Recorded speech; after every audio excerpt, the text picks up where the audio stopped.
Welcome back to my channel, and today I wanted to talk to you about why I quit my job.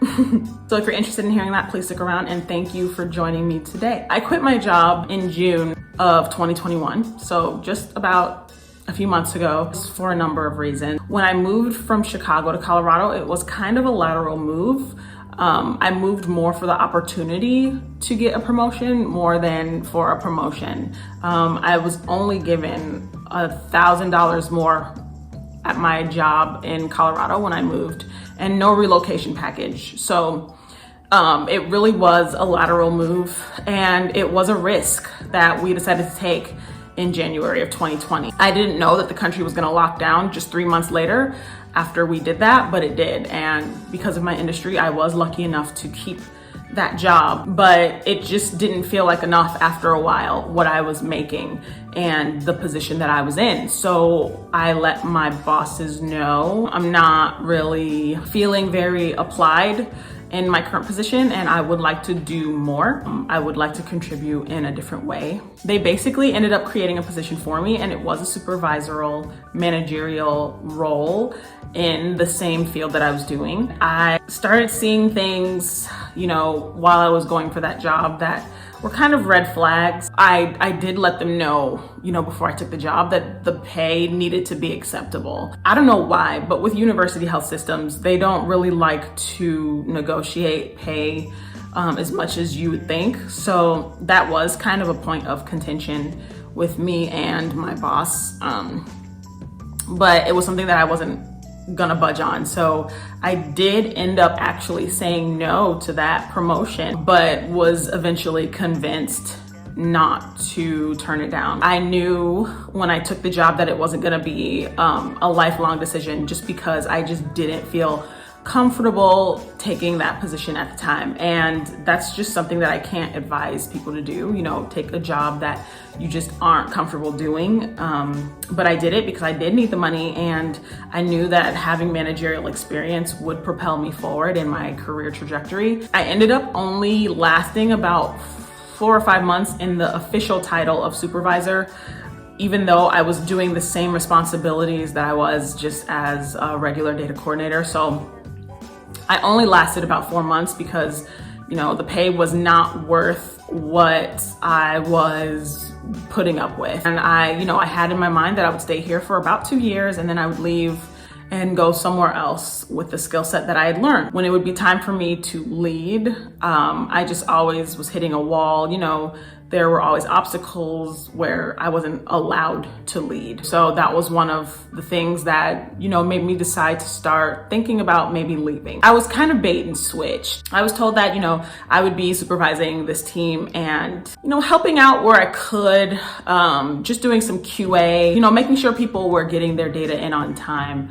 But I was hearing from the actual team that I was supposed to just be a part-time DC to make up for the fact that one of them were part-time worker. The third thing that made me decide to leave was the supervisorial pay grade that I was getting didn't really match the industry standard. If I were not in a relationship at the time, it would have been very hard for me to afford to live comfortably. And as a person in middle management doing cancer research, it's kind of a shame. The last thing that pushed me to finally leave, honestly, is I didn't want to manage. I didn't want to be someone's manager. I didn't want to, make sure that people were doing their jobs and check in with them to make sure that they were on task and approve time cards and stuff. I wanted to actually be in the process of the clinical trial. We didn't find a replacement until I gave my job my 2 weeks notice. We were supposed to be getting a replacement about a month after I got the job, and we didn't until the day I walked out of the door. I went on one vacation the whole time that I worked there, and on my vacation, my manager called, texted, and emailed me to get me to come to a meeting. So that was another thing where it was like, I'd only taken one vacation. I was gone for 3 days, and it was interrupted somewhat by my manager's expectations. And it was something that I didn't see my manager do to other employees. So I just thought it wasn't fair. One thing that keeps people from looking for other jobs is, I think, a lack of confidence. You get even though you're not comfortable emotionally in your current job, you get comfortable with the paycheck that you're getting. You're not open to what could be and what you're actually worth. And I also feel that way sometimes when I get comfortable in a job. But if you know what you bring to the table and you aren't new to your industry, you can just talk about what you do on a day-to-day and what you can bring to that new team, and they will see your worth. If you're worth anything, they will definitely see. I wanted something that was remote, and I wanted to be able to work in peace. I wanted to be able to collaborate with people that were just like me, and I ended up finding that, and it felt great to hear that, I'm not crazy. I'm not making this up. I am worth more than what I was making at that last job. Something that I've learned when quitting a job is how they react to it will definitely let you know whether or not you made the right decision. And it doesn't really matter what all you do, because the moment you do something that people don't want, they're gonna say how they really feel about you. So there's no point in stressing yourself out and killing yourself, to get your work completely perfect, or, setting yourself on fire to keep other people warm.